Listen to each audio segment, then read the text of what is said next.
Welcome to the Elijah Rising podcast. Elijah Rising is an organization empowering women recovering from sexual exploitation. This episode is going to help you become more aware about the issue of sex trafficking and inspire you to take action.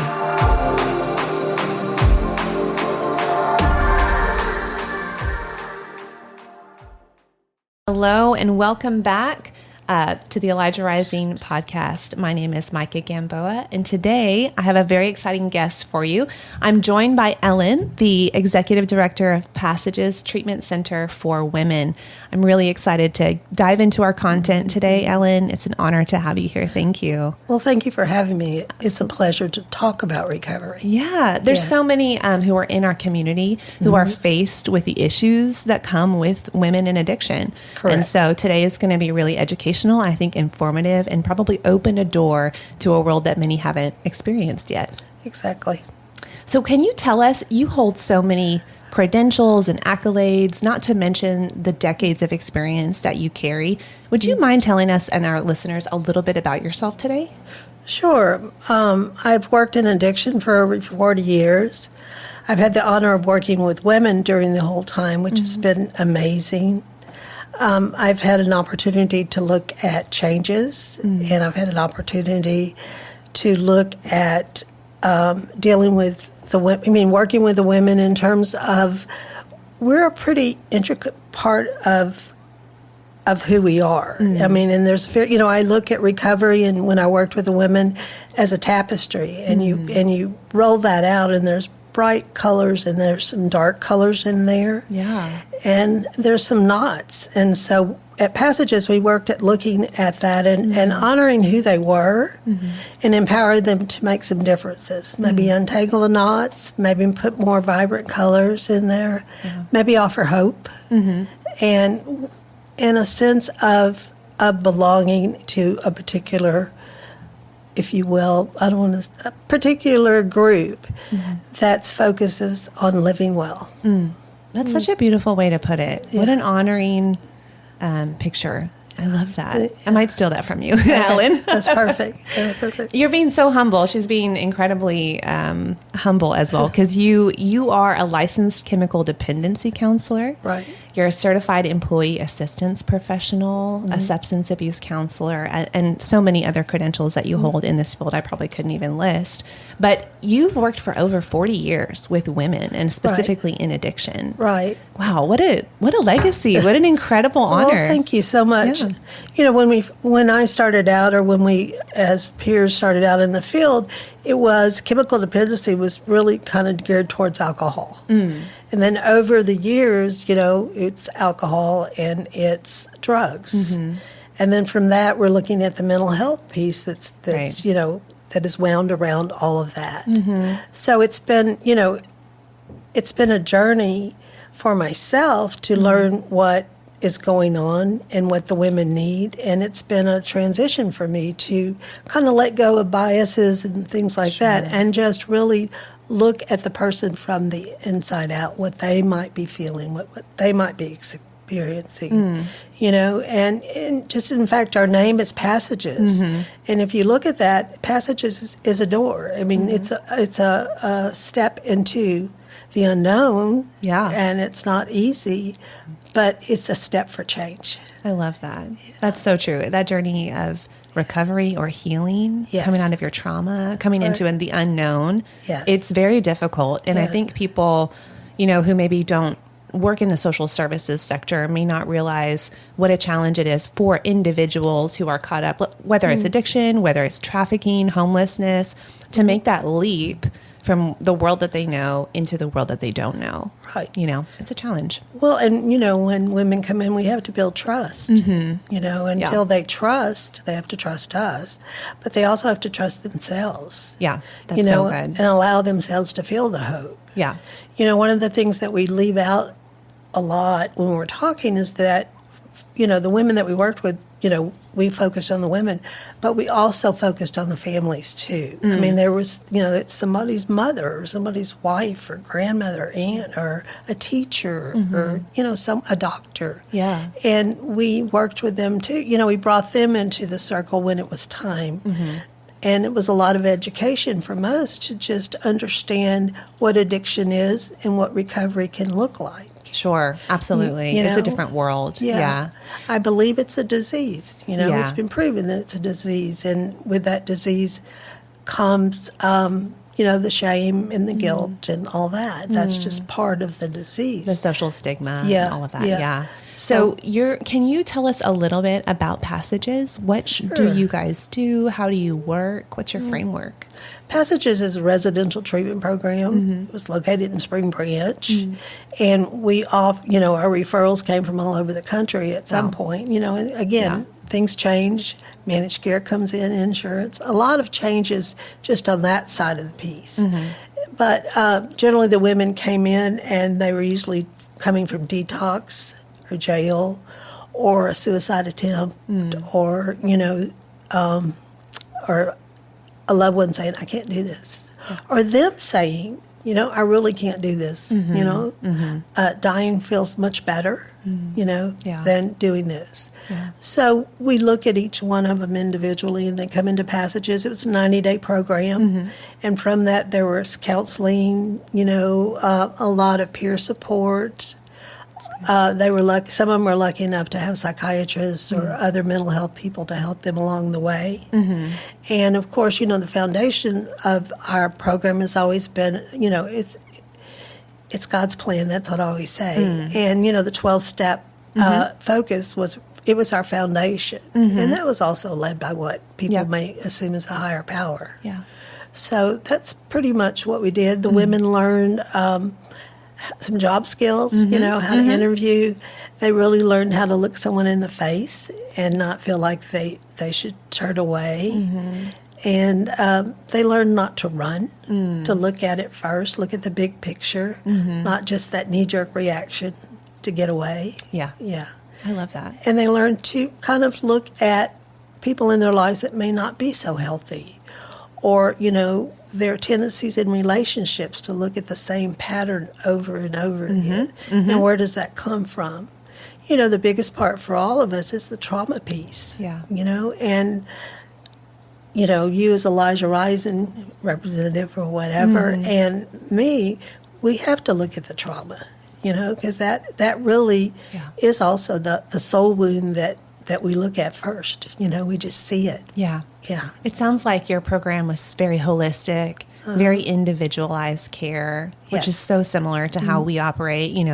Every person is an individual. I mean, like you're talking about, they have different trauma history. They have different addictions even, which manifest different ways. Right. And all of the coping strategies and all of those things come together to form such a unique picture. But you can't there's not one blanket solution.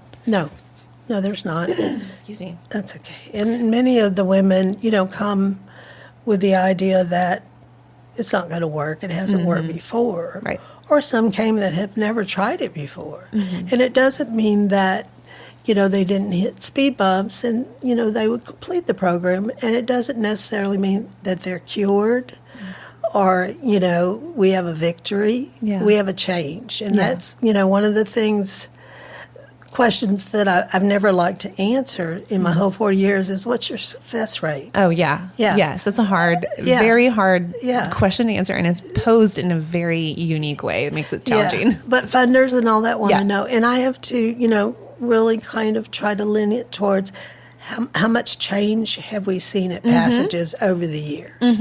We used to say we were planting seeds. Some of them would grow and some of them would be weeds. Yeah. But, we've had people that have gone through the program, had some years sober or even a short time sober, and they may, hit a speed bump and relapse. And so we would take them into conversation or a meeting and say, this really isn't about failure. It's about looking at what you stopped doing. Because I think recovery, there's a maintenance plan. Yes. Just like a diabetic takes their meds, in recovery, we have a maintenance plan, and that's, some it's prayer, some's going to 12-step meetings, making sure you have a good support group, taking your medications when you need them, staying away from people that are not so good for us, and looking at some of our patterns before we get to them. I'm a firm believer in looking at problems upstream before they roll downstream. Yeah. I love that. So how would you say that you would define success? Because that goes along with like, oh, your success rate, right? Mm-hmm. How do you define success? It sounds like progress. Yeah, progress, change. You know, if a woman, number one, level of sobriety, if they get a day sober, you celebrate it. Yeah, they celebrate for that. Sure. Yeah, when they get a year, you know, we have a party. Yeah. But we look at it and change just in terms of who they are. If they can look in the mirror and say, I'm not awful. Yeah. No one loves me. Yeah. Why should I do this? You know, no one cares. Okay. If they can do that, if they can make a phone call to their mother that they haven't spoken to and have no expectations of what they might hear, just because they did it because they wanted to. Yeah. You know, changes as far as work, you know, peers, and some aliveness. You know, I like to see the aliveness in people. And you see that during the time that they're at Passages. And the ones that come back for alumni, you see that still. Yeah.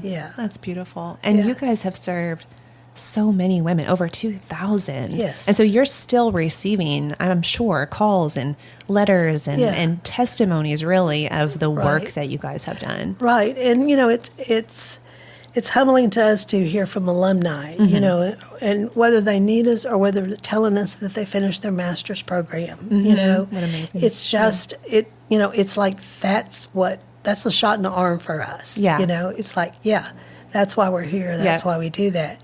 You know, I've always said we don't take credit for the ones that make it, so we don't bear the burden for the ones that don't.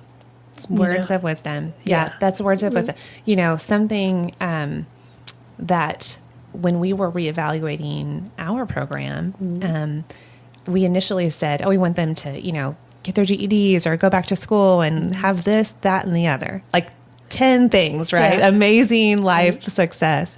And I was like, okay, first of all, some of us in this room aren't even like exemplifying all of these characteristics. And we don't have control over those things, right? So success cannot be dependent.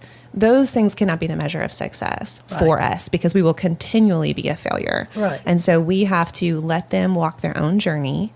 Anyway, I'm just so in agreement with how you're saying that because that's such words of wisdom. I think it sustains you in this work long term. So can you know, and I don't know if we really have a perfect answer to this, but can you talk to us a little bit about the intersection? We're talking here on an Elijah Rising trafficking podcast, right? Right. Why does addiction matter to this work? How do they intersect? Because addiction is a roadblock. You know, it's a roadblock to what you call success or to what I call change. Yeah. You know, it's a roadblock.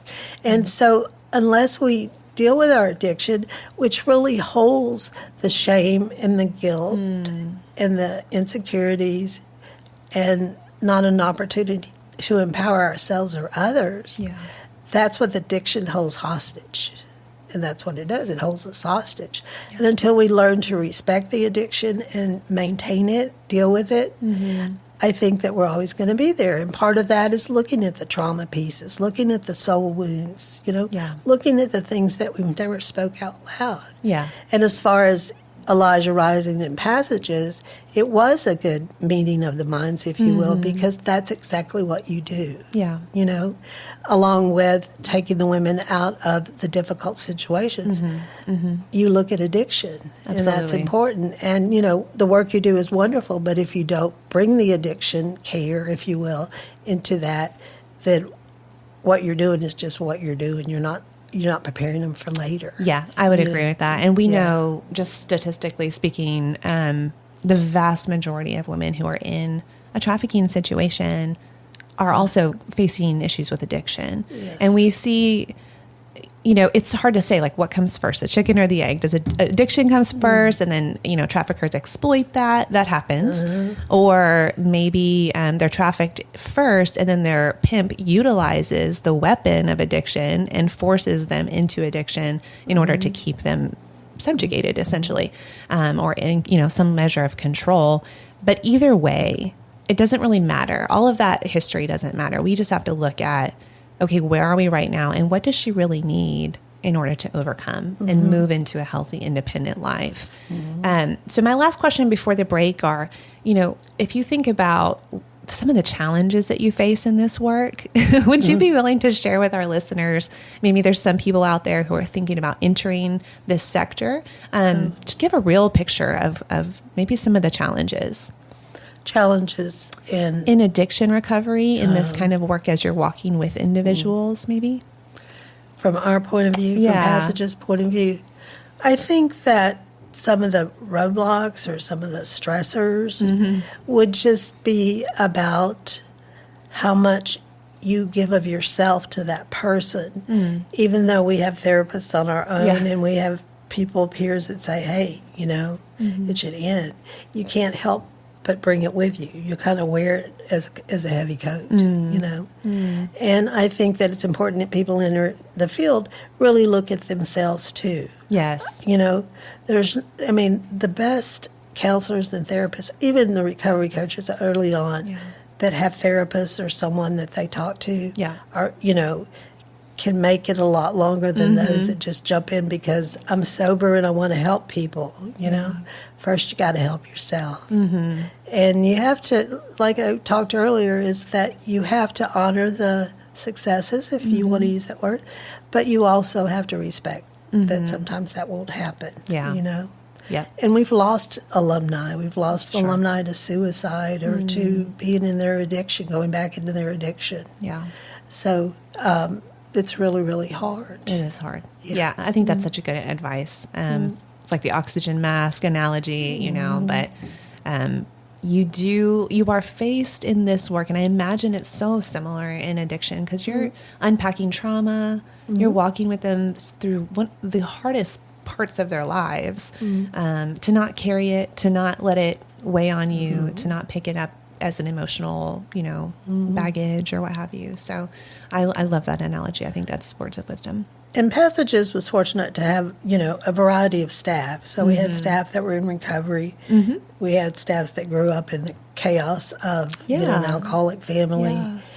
And so we were able to kind of offer different things to different, like we'd see that and we'd be really very careful for transference, or if I noticed it in the staff, we would have a discussion. And it's really, at that point, they were really not looking at themselves. They were looking at the other person, like trying to prevent them from going through anything that they had gone through. Yeah. So we would recircle back to like look at what's yours and what's theirs. What's appropriate to disclose. Yep. And go to a meeting. And take care of yourself and do your maintenance. So we're going to take a quick break, and then we'll come right back into it. Sure. Hey, thank you for listening to the Elijah Rising podcast. If this episode has impacted you in any way, let us know. Go on Facebook, YouTube, Instagram, or go to our website and send us a message. Let us know how these episodes have impacted you.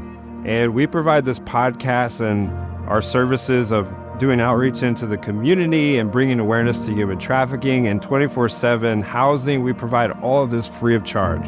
And we're only able to do that because people make donations and people support and get behind this work. And so if you want to be a part of that, you can go to elijahrising.org/donate. And giving $10 or $20 a month goes a really long way. And I would encourage you to take that step and join us in the work to end sex trafficking. We're back with the Elijah Rising podcast here with Ellen from Passages. So Ellen, can we hear from you maybe a story of, victory or a testimony, some word of encouragement that you've seen through your time at Passages? There's several. Yeah. Yes. I can go all the way back to 30 years ago, 32 years ago. My first client is sober. Wow. And she works in the field. Wow, amazing. Yes, and for a while she helped us in groups and things like that. And she's still, she's 70-something years old, and she's still, in the program, if you will. Yep.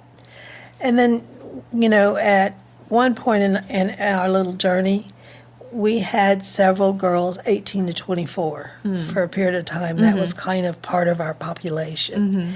And from that, they would come kicking and screaming because they had better things to do than continue their recovery. Yes. They agreed to 30 days inpatient or lose going to college or whatever because their parents didn't know what to do.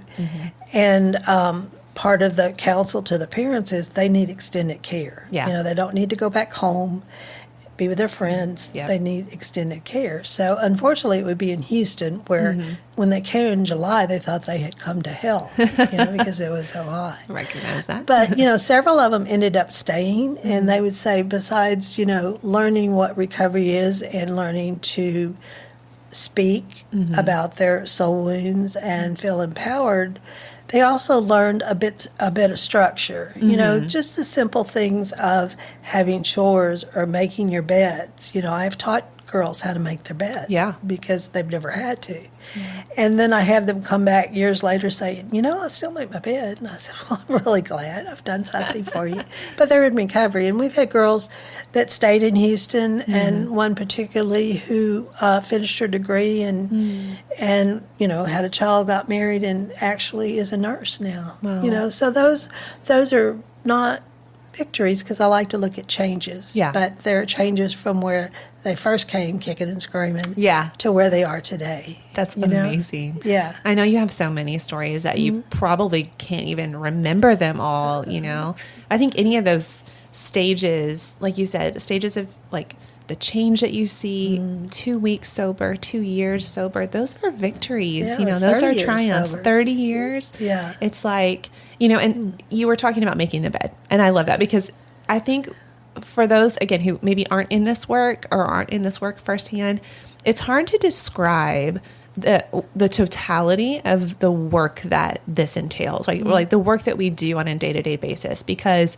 we've had women who come in and just their home life, their history has been so chaotic, so difficult. Maybe they faced abuse or neglect, right? And they didn't know how to go grocery shopping or do laundry and that's not everyone, for sure. That's not, I'm painting with a big broad brush right now, but those are some of the things that you go, okay, this is now in my job description, right? Because we are caring for the individual. Exactly. And her needs matter. Exactly. Because they didn't get that note. And it's critical for them living a successful, independent life. Well, it's one thing they can get up and do and say, I did that. Yeah. It's an affirmation that I was capable, or I was in a place that let me do that. Yeah. Freely. Yeah. Responsible, and it boosts some kind of serotonin, dopamine thing in your brain, right? You did it, you accomplished it. Yeah. My alumni that has over 30 years states that I was the first person who taught her that no means no. You don't need a story, it just means no. Yeah. And it was done, with love and respect, not at all shame. But she had never heard that. It was usually a way to negotiate around what you wanted. Yeah, absolutely. And those are really important life lessons that you bring to, for me, the women in recovery. Absolutely. Right. Healthy relationships, boundaries, right? Healthy communication. Yeah. Well, they don't have to like it, but they can just look at it, Yeah. So. Man, I love this so much. I feel like we could share stories all day long. We probably could. So Elijah Rising was one of the few organizations that was awarded a very generous grant from Passages. Would you like to share with us why you chose Elijah Rising? And I know there was a board around you as well. But what was your intent behind that? And how do our organizations kind of align? I think that the board, and I was included in that, kind of looked at the big picture, or what's going on in Houston. There aren't a lot of women's treatment programs, specifically for women was one thing. And didn't want to look at an institution kind of thing, but where would our dollars go to directly support women and the work that, say, Elijah Rising does as far as dealing with women. Yeah. We talked a lot about recovery and trauma, and there was a correlation with Passages women and trafficking. Many of them, when you got through the different layers going down deep, they were trafficked.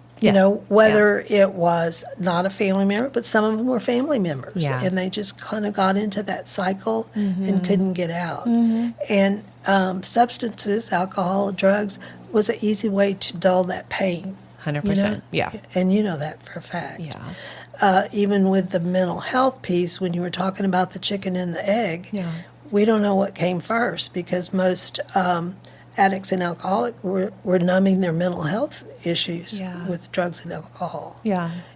So Passages looked at that, like who would carry the torch, if you will.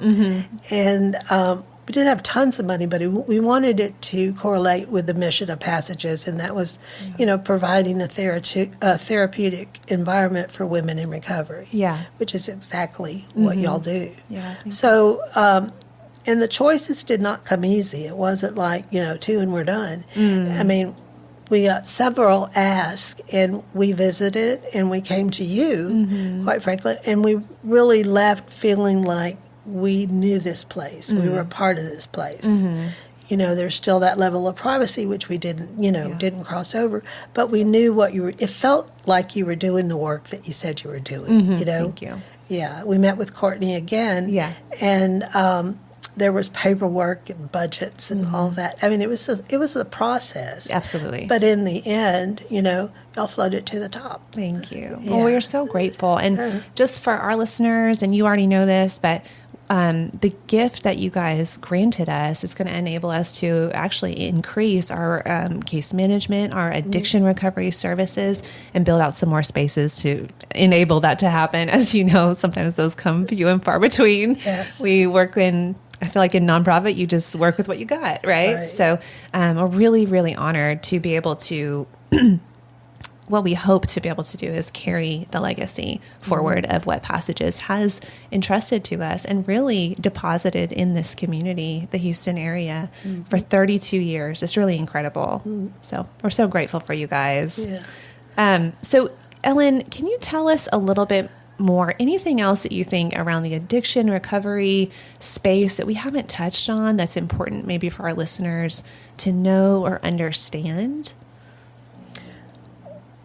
I'm thinking for a minute. If you look at the big picture, I really go back to the tapestry analogy, because that's what, to me, I see when I see a woman, And I think you just have to look at the different components of that, and not on a clinical serious level, but on a human level. Yeah. Like, look at that person, and take what you get and don't pitch a fit. Do not try to change them, even though I love changes, but to guide them so they make the changes. Yeah. If you impose treatment, push treatment, we're going to run. That's a human nature kind of thing.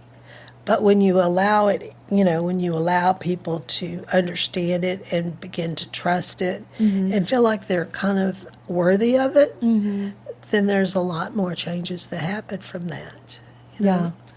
Like a winsome invitation instead of, you're not trying to force, coerce, which is kind of the work that we do too. We say, these people that we are in the business of assisting our adults, they have volition. We want to honor their autonomy, and we want to give a winsome invitation so that they're eager to participate. Well, and in terms of the grant that Passages gave y'all, when you spoke about empowering more women and having the space, then people sometimes, our donors, sometimes don't think that it takes space to put, and it takes chairs to put the butts in the chairs so that you can talk to people. Things like that to expand your program. Yeah. There's a lot of facets to it. There are. Y'all have an incredibly strong mission and a strong foundation, and I've met the staff, and they're amazing, and it's much like Passages staff. We were few, but we were fierce. Yes. And I'm grateful for my board of directors, because they are the one that has kind of driven this to where we are now. And the gifts and the guidance and such like that.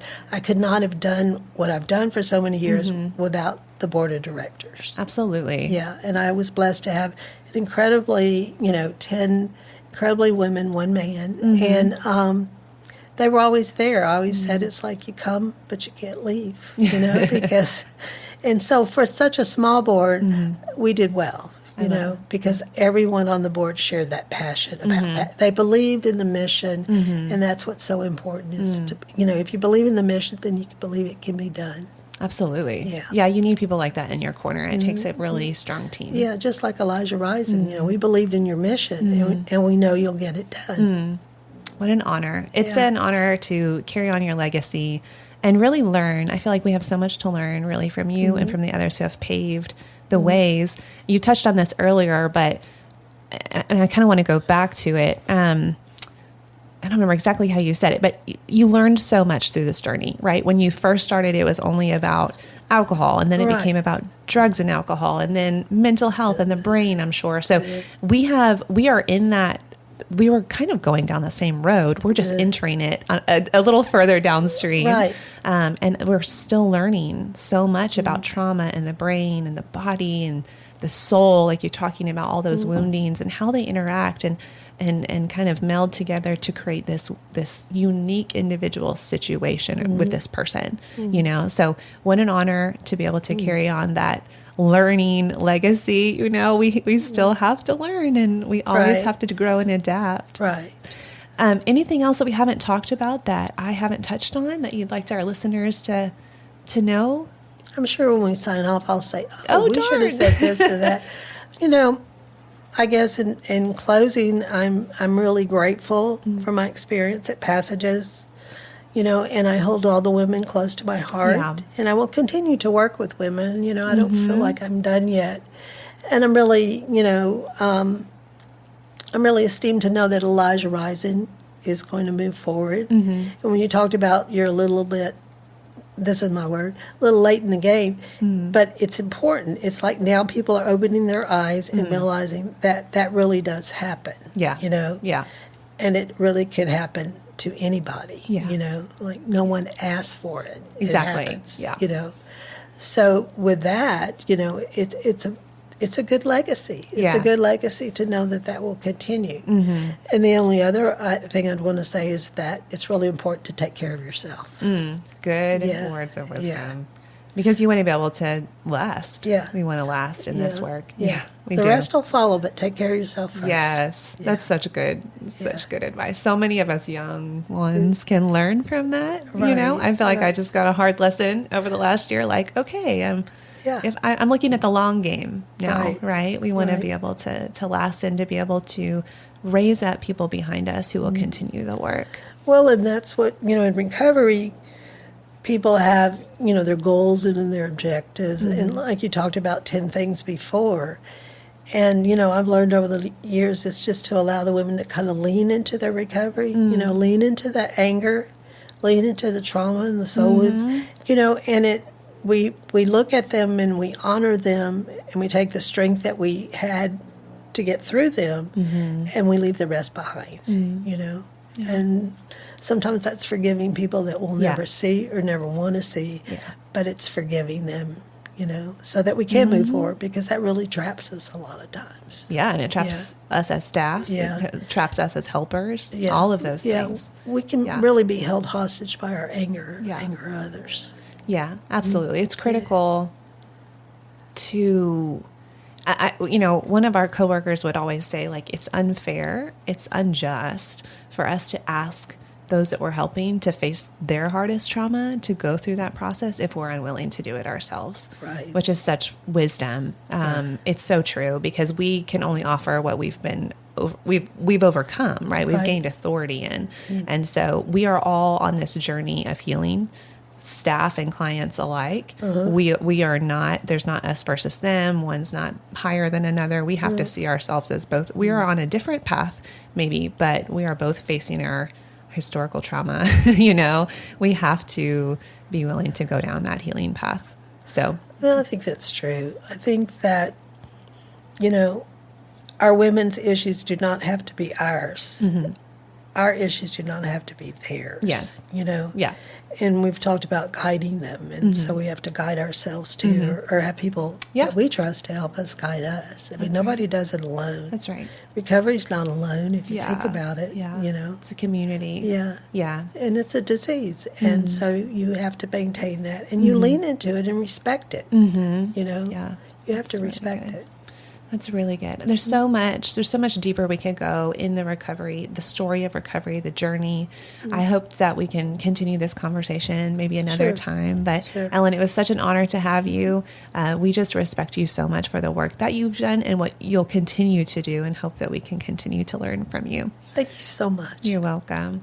And that wraps up our Elijah Rising podcast for today. Be sure to subscribe and like and follow so you can be privy to all the new content that comes out. Thanks so much. Thank you for joining us today for this episode. If you were inspired by this content today, please share, rate, and leave a review. Also, please consider making a donation at elijahrising.org/donate. Your support helps us continue the vital mission to combat sex trafficking. Until next time.